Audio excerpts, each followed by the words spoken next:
One of the big topics the endocrinologist always has to deal with is thyroid hormone replacement, because the surgeons generally say, we'll take your thyroid out, don't worry about it, we'll put you on pills, and then they make that our problem. It's one of those cancers that when your thyroid's removed, you have to take a replacement hormone every day. Patients often ask me, when I put them on thyroid hormone pills and they're working with me, is this my new normal?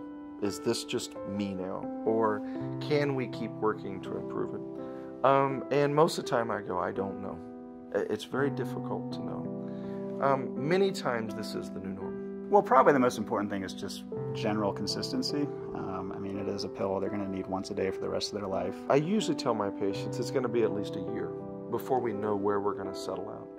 It could be a lot of changes the first 2 or 3 or 4 months, but don't give up till we get a year. People are very invested and focused on kind of their fatigue and concentration in terms of thyroid hormone replacement, and there's so much out there about that no one waits a year if they feel like they're excessively tired to let us know, and then we can assess that. One of our big goals when we replace thyroid hormone is not only to make patients feel better, but to decrease the recurrence rate. And to do that, we have to keep people a little bit on the high side of the thyroid hormone pills. Questions about the way to be prepared for radioiodine using recombinant human TSH versus withdrawal, that can come up. And I think one of the things that we've changed in our practice for several years now is, sometimes recombinant human TSH is not appropriate for treating patients. Withdrawal of their thyroid hormone to make their TSH go up and treat them with radioiodine is really more appropriate, or at least has been studied. We just do 3 weeks off their thyroid hormone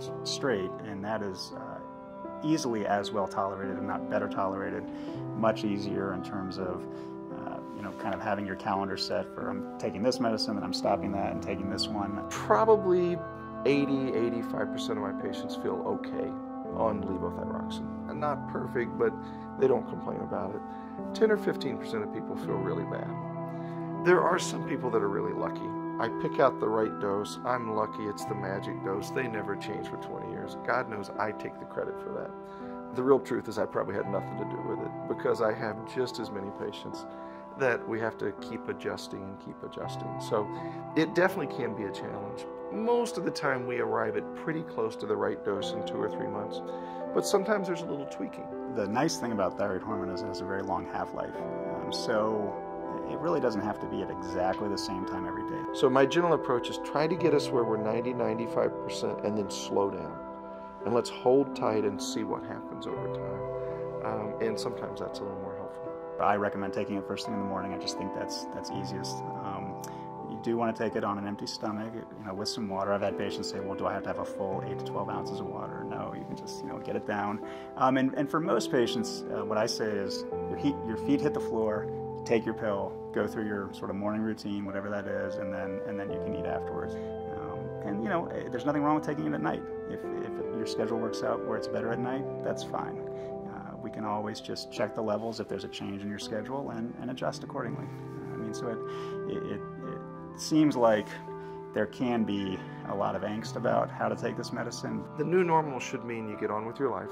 You're able to do everything you need to do. You may have to push a little bit harder to get it done. You may have to get an extra hour's sleep at night. But the new normal should be having you doing all your activities of daily living and enjoying what you need to do, with maybe having to press a little bit harder.